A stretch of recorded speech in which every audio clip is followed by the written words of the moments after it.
The streets of Manhattan pulsed with the rhythm of lunchtime foot traffic. Executives in tailored suits, delivery guys weaving through the chaos, tourists clutching their maps like lifelines. The city moved fast, indifferent. No one had time to stop. A man stood at the entrance of a fast food joint, eyes fixed on the glowing menu inside. He wasn't moving. He wasn't begging. Just staring, as if trying to will the food into his hands. His clothes hung loose, tattered in places that told a story no one wanted to hear. Jason Carter stepped out of the restaurant, a bag of food in one hand, his phone in the other. His mind was already elsewhere, stock projections, upcoming meetings, numbers that meant everything in his world. Then he saw him. Something about the man made Jason pause. He didn't know why. He'd passed by hundreds of homeless people before without a second glance. Not because he didn't care, but because that's just how things were. You couldn't save everyone. That was the reality. But this time, he hesitated. The guy wasn't panhandling, wasn't holding up a cardboard sign with a scribbled plea for help.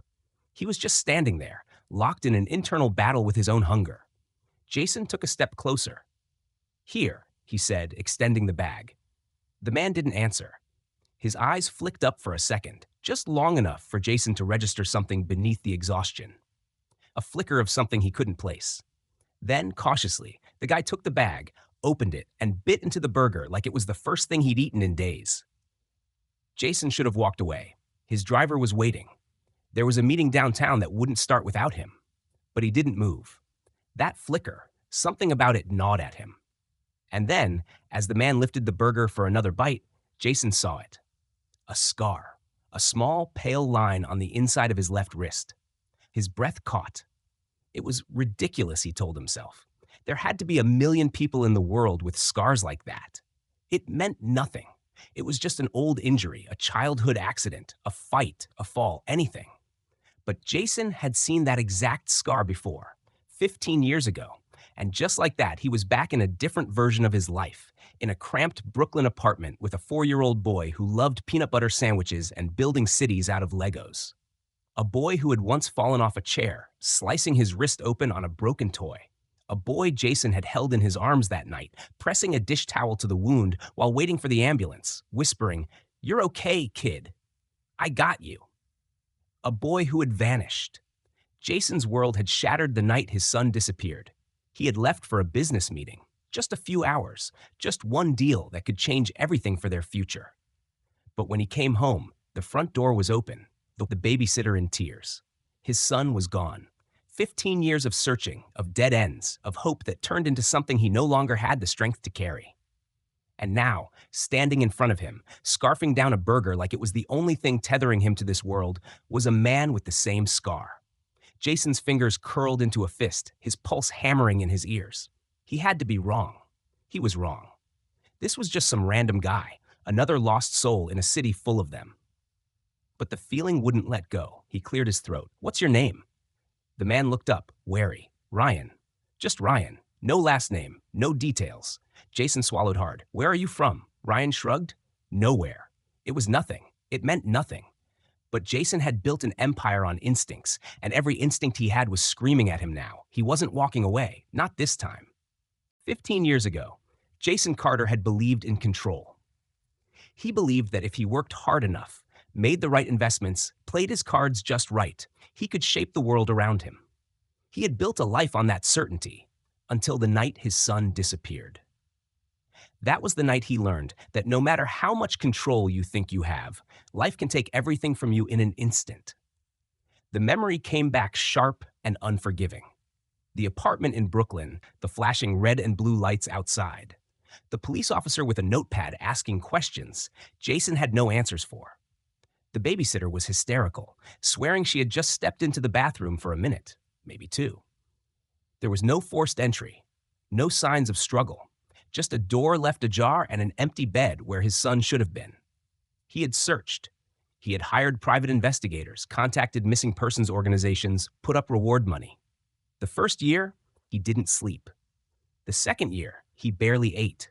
By the third year, the hope had started to rot into something else, something hollow and heavy.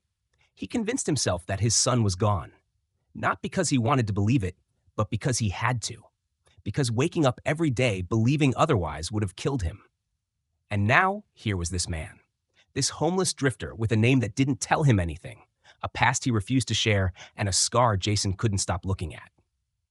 The next day, Jason sent his assistant to find Ryan. It wasn't hard.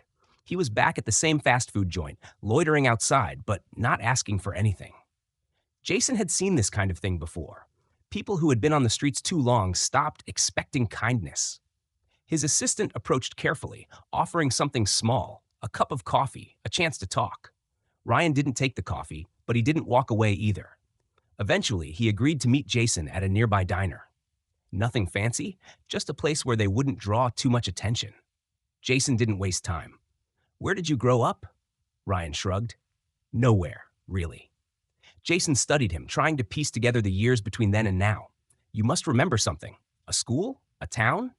Ryan shook his head. "Group homes? Foster care? That's about it." There were cracks in the story already. Jason knew how the system worked. A child taken into foster care would have a record, a file, a history. The fact that Ryan seemed to have none of that meant something had gone wrong along the way. Jason tried again. "What about before that? Do you remember your parents?" Ryan hesitated. It was brief, but Jason caught it. A flicker of something. Doubt, uncertainty, maybe even fear. It was the same way Jason had felt the first time he saw the scar, like his mind was trying to push away something too painful to make sense of. "I had a mother," Ryan said finally. "She died when I was little? And your father?" A pause. "Then didn't have one." Jason felt something crack deep inside him. He had spent years imagining what he would say if he ever found his son. He had rehearsed it 1,000 times in different ways under different circumstances. But now that he was sitting across from him, watching him lie, all he could do was nod. He didn't push. Not yet. Instead, he asked something else. "Where are you staying?" Ryan laughed. "Wherever I end up." Jason wanted to offer him a place, a bed, a warm shower, but he knew better than to say that outright. Someone who had spent years surviving on their own didn't just walk into safety and accept it. It had to be on their terms. So he tried something else. "There's a shelter a few blocks from here. Good people. They won't ask questions. No one will bother you." Ryan looked at him like he was trying to figure out if this was a trick. "I'm not telling you what to do," Jason said. "Just giving you an option." For a long time, Ryan didn't answer. Then finally he nodded. That night, Jason didn't sleep. He had his assistant pull records, search archives, contact people who might know something, anything, about what had happened after his son was taken. By morning, they had found something. It was a foster care file, barely a page long, incomplete, with more missing information than actual details. The name listed was Ryan Carter. Jason felt his breath hitch. The file said he had been placed into foster care at age 5, just months after disappearing. No adoption records, no trail leading to where he had been after that. It was like someone had erased the rest. Jason gripped the paper, feeling that flicker of something he hadn't allowed himself to feel in over a decade. Hope. Jason had spent his life making decisions with absolute certainty. Numbers, investments, risks. He knew how to weigh them, how to predict outcomes, how to control every variable. But this was different. This wasn't a calculated move. This was something raw, something that had been ripped away from him and now stood just within reach, waiting for him to do something about it. He wasn't reckless. He wasn't going to barge in, tell Ryan everything, and expect the pieces to magically fall into place. If there was one thing Jason understood, it was that people who lived on the edge didn't trust easily. And Ryan, if he really was his son, had been living on the edge for too long. So Jason waited. Ryan had agreed to stay at the shelter, but Jason wasn't naive enough to believe that meant anything permanent. A lifetime of instability didn't disappear overnight. He didn't want to push too hard, too fast. But he also wasn't willing to let this slip away. By the third day, Jason decided it was time to test something. He sent his assistant back to the shelter with an offer. No strings, no obligations. A job. Something simple. Just enough to give Ryan a reason to stay in one place for a while. Ryan took the bait, but barely. He showed up at the address scrawled on a piece of paper, a construction site Jason's company had under contract. It wasn't a handout. It was real work, moving supplies, cleaning up debris, getting paid for every hour he put in. It was clear from the start that Ryan didn't trust any of it. He showed up late. He barely spoke to the other workers. He kept his head down, watching everything, waiting for the catch. Jason didn't interfere. He wanted to, but he knew that would send Ryan running. Instead, he let things unfold on their own. He had people keep an eye on him, but from a distance. And Ryan, despite himself, kept coming back. Days passed, then a week, then two. Ryan stopped showing up late. He started talking to the guys on the crew, sharing cigarettes and quiet conversations during breaks. He still kept his guard up, but there were cracks in the armor. Jason watched from a distance, feeling something shift inside him. This was real. Not just some theory, not some wild hope he had clung to for too long. This was his son. And yet, there was still one question that haunted him. What had happened after he disappeared? Jason needed answers, and he was going to get them. While Ryan worked, Jason had investigators digging. He needed to know who had taken him, where he had been, how he had ended up alone on the streets with nothing but a vague sense of survival. The reports started trickling in. The police files were useless. The original missing persons case had gone cold years ago. The system had failed him. But the foster records, the ones they could find, told a different story. Ryan had been placed into a foster home at 5. A single woman, no biological children, a history of taking in state-placed kids. It should have been a stable environment. But she gave him back. The files didn't say why, just that she returned him after a year, and from there it had been a revolving door of homes, temporary placements, and group facilities. He had never stayed anywhere long. By 14, he had vanished from the system. Jason gripped the file, his pulse pounding. This wasn't an accident. Someone had made sure his son disappeared. Someone had erased his history, buried the details so deep that even now, years later, it was almost impossible to trace. He had to tell Ryan. But before he could, Ryan made his move first. One night, Jason got a call from the foreman at the construction site. Ryan had stopped showing up. No calls, no notice, nothing. Just gone. Jason's stomach turned cold. He should have seen this coming. He had gotten too comfortable, too hopeful. But he wasn't letting this slip away again. He sent his assistant to the shelter. No sign of Ryan. Checked the usual spots, the fast food joints, the street corners he used to hang around. Nothing. Jason drove through the city, scanning every sidewalk, every bus stop, every alley. He had lost his son once. He wasn't about to lose him again. Jason had spent years training himself to accept loss. It had been the only way to survive, the only way to wake up in the morning, put on a suit, and keep moving. But this wasn't some abstract grief he could shove into the past. This was right now. This was happening again. Ryan was gone. Jason ran through the possibilities. Maybe the kid had gotten spooked. Maybe he had always planned to leave. Maybe he never intended to stick around long enough for anything real to form. That made sense. It was logical. But none of it explained why Jason couldn't sit still. He had his people comb through shelters, check hospitals, search for arrests. Nothing. It was like Ryan had been swallowed whole by the city. Jason didn't believe in ghosts, but that's what this felt like. A haunting. One he couldn't escape. 2 days passed. Then 3. Then a call. The foreman at the construction site had spotted Ryan at a gas station on the outskirts of the city. He had been with a guy, mid-40s, rough around the edges, the kind of man who had spent most of his life figuring out ways to survive in places that wanted to eat him alive. Jason didn't recognize the name, but it was enough. Ryan hadn't just left. He had been pulled back into something. Jason had seen it before, how the streets found ways to keep people trapped, how certain names, certain faces, carried debts that never seemed to get paid. He didn't know what Ryan owed, or if he even owed anything at all, but he knew this. If someone had their hooks in his son, Jason was going to tear them out. He called in a favor. He had plenty of them stored up, years of connections in places that weren't printed on business cards.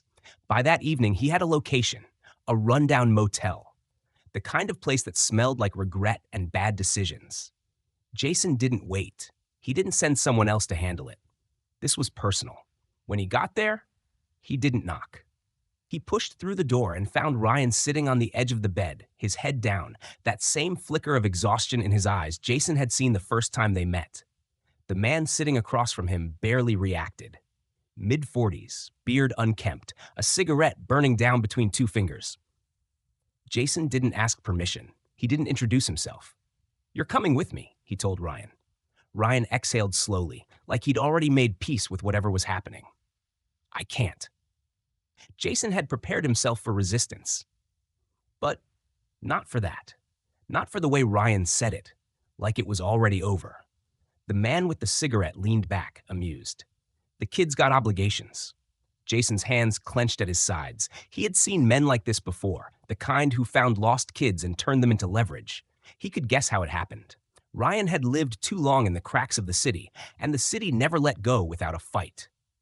But Jason had spent his whole life winning fights. "Whatever he owes, I'll cover it." The man laughed, a dry, tired sound.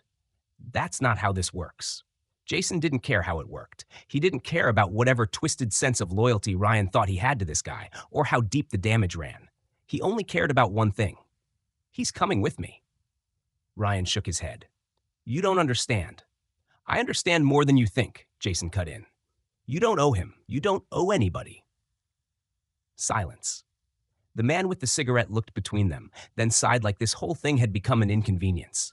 He flicked the cigarette into an ashtray, rubbing a hand over his face. "Fine, take him, but don't come back asking for favors." Jason didn't. He never would. Ryan didn't say a word on the way out. He didn't say a word when they got in the car. Didn't say a word as Jason drove back into the city, past the glowing skyline, past the places where people like them didn't usually collide. But when Jason pulled up outside the shelter, Ryan finally spoke. "I wasn't running from you." Jason sat there, gripping the wheel. He didn't respond. "I just didn't know how to stay." Jason nodded, just once. "Then let's figure it out." Jason had always been good at fixing things. Numbers, deals, entire companies. He knew how to take something on the brink of collapse and make it work again. But this wasn't a business problem. This wasn't a deal to negotiate. This was a kid, his kid, who had spent more years surviving than living.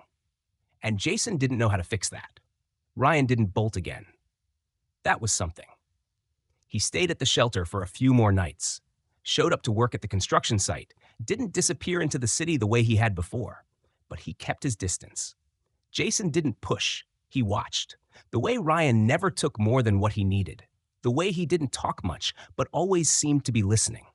The way he flinched, just slightly, whenever someone got too close. He was used to things being temporary, used to people walking away. Jason had spent years convincing himself he'd never get his son back. Now that he had, he realized something brutal. Just because you find someone doesn't mean you know them. The next time he saw Ryan, he made a decision. No speeches, no pressure, just an invitation. Dinner. Nothing fancy, a hole-in-the-wall diner with cheap burgers and bad coffee. The kind of place where no one asked questions, where everything felt neutral ground. Ryan showed up. That was the first win. Jason didn't make small talk. He didn't ask Ryan about the past. He let the silence sit between them, unforced, unthreatening. Ryan was the one who finally broke it. "Why are you doing this?" Jason set his coffee down. "Because I can." Ryan studied him for a long moment, then shook his head, like that wasn't good enough. "I don't need saving," Ryan muttered. Jason leaned forward slightly. "Maybe not, but maybe you don't have to do everything alone either." Ryan didn't answer. The silence stretched again, but this time it wasn't so sharp. Jason paid the bill, and when they walked out, Ryan didn't immediately disappear into the night. He lingered for a second, like he was waiting for something. Jason didn't say anything, didn't try to fill the space with words that wouldn't land. Then, just before Ryan turned to leave, Jason said it. "I know." Ryan stopped. Jason swallowed, pushing past the weight of it. "I know who you are." Ryan didn't move, didn't react, just stood there, waiting. Jason could have dragged it out, could have danced around it, but he had wasted 15 years and he wasn't wasting another second. "You're my son." A long beat. Ryan blinked once, slow. "You don't know that," Jason exhaled. "I do." Ryan shook his head. "You don't get to just decide that." "I didn't decide anything," Jason said, "but I've spent the last 2 weeks pulling records, looking through everything that was buried. The system lost you, but I didn't." Ryan stared at him, jaw tight. "So what? You think that changes anything?" Jason held his gaze. "It changes everything." Ryan scoffed. "I grew up alone. I've been alone. I've figured my life out. What do you think happens now? You expect me to just be your kid?" Jason could have said a lot of things. that he never stopped looking, that he never stopped blaming himself, that every single day for 15 years he had wondered if his son was alive, if he was safe, if he was out there somewhere, thinking he had been abandoned. Instead, he said this: "I expect you to do whatever the hell you want, but I'm here." Ryan looked away, shaking his head again. Jason didn't push, didn't beg, didn't say anything else. And maybe that's why, the next night, Ryan showed up at the diner again. Ryan didn't call it a decision. He didn't call it anything. He just showed up. The first night, he sat across from Jason in the same booth at the diner, picking at his food, not saying much. Jason didn't push. He let the silence settle, let Ryan exist in the space without expectations. The second night, Ryan asked a question, just one. What was I like? Jason had to swallow before he answered. Loud, he said. Curious. You never sat still. You used to line up your toys in perfect rows before bed. If one was missing, you'd tear the place apart looking for it. Ryan didn't react at first, but then he said something Jason hadn't expected. I still do that. It wasn't much, but it was something. They kept meeting, night after night. Sometimes they talked. Sometimes they didn't. Some nights, Ryan barely said a word. Others, he asked about things Jason never thought he'd get to answer. Did I have a favorite food? Peanut butter sandwiches, no jelly. You hated jelly. Did I ever get in trouble? All the time. You once flushed my watch down the toilet because I wouldn't let you stay up past your bedtime. Ryan smirked at that. Sounds like I was kind of an ass. Jason smiled. You were 4. It was allowed. The nights turned into weeks. Ryan didn't move in. He didn't even let Jason help him find a permanent place. But he didn't run either. He kept showing up. That was enough. Then one night, Jason did something he hadn't planned. He pulled a small, worn envelope from his pocket and slid it across the table. Ryan eyed it warily. What's this? Jason exhaled. Your mother's letter. Ryan stiffened. She wrote it the night Jason hesitated, careful with his words. The night you disappeared. Ryan didn't move, didn't even breathe. I don't know if you want to read it, Jason said carefully, but it's yours. For a long time, Ryan didn't touch it. Jason almost thought he wouldn't, but then, slowly, Ryan reached for the envelope. He didn't open it, just turned it over in his hands like he wasn't sure it was real. Jason didn't say anything. Ryan finally tucked it into his jacket. Not tonight, Jason nodded. Whenever you're ready. Ryan looked down at his coffee, fingers tapping lightly against the side of the mug. Then, after a long silence, he spoke. You ever think about how different it could have been? Jason swallowed the lump in his throat. Every day. Ryan nodded slowly, still looking down. Yeah, he murmured. Me too. They sat there for a while, neither of them rushing to leave. Outside, the city moved on. The people, the noise, the chaos. But in that little booth, for the first time in 15 years, Jason and Ryan weren't two strangers sitting across from each other. They were something else. Not fixed, not perfect, but together. And maybe, for now, that was enough. Thank you for taking the time to experience this story. Some stories aren't just about the people in them.